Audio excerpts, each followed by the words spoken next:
მსახიობ ანდრო ჭიჭინაძის, იუმორისტ ონისე ცხადაძისა და ჯგუფურ ძალადობაში ბრალდებული კიდევ 9 პირის საქმეზე მორიგი პროცესი იმართება საქალაქო სასამართლოში. დღევანდელ პროცესზე დაცვის მხარის მტკიცებულებების გამოკვლევა დაიწყება. როგორც ადვოკატებმა განაცხადეს, დღეს აღკვეთის ღონისძიების პატიმრობის შეცვლის შუამდგომობას დააყენებენ და ბრალდებულების გათავისუფლებას მოითხოვენ.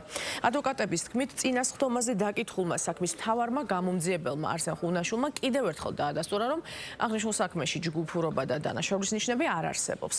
დამცველები მუხლის გადაკვალიფიცირებას არ გამორიცხავენ.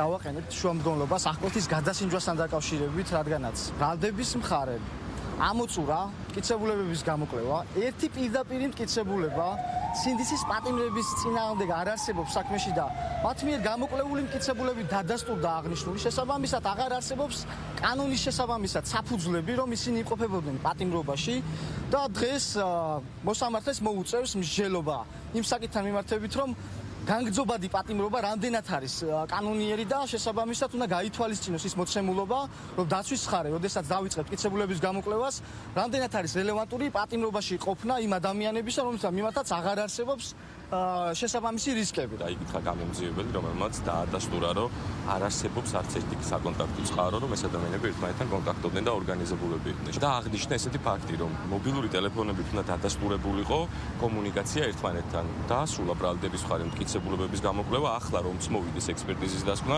მაინც აღარ იქნება დასაშვები, იმიტომ რომ დასრულებულია ბრალდების მხარის მტკიცებულებების გამოკვლევის ეტაპი. ამიტომ ფაქტობრივად შეგვიძლია ვთქვათ, რომ გამომძიებლის სიტყვები, როდესაც მან განაცხადა, რომ სატელეფონო საშუალებით უნდა დადასტურდეს კონტაქტი, ვეღარ დადასტურდება ამ სისხლის სამართლის საქმეს. იმედი მაქვს, რომ სასამართლო მიიღებს სწორ გადაწყვეტილებას, ან რომელ მუხლის გადაკვალიფიცირებაზე ვსაუბრობთ, საერთოდ დანაშაულის ნიშნები არ არსებობს.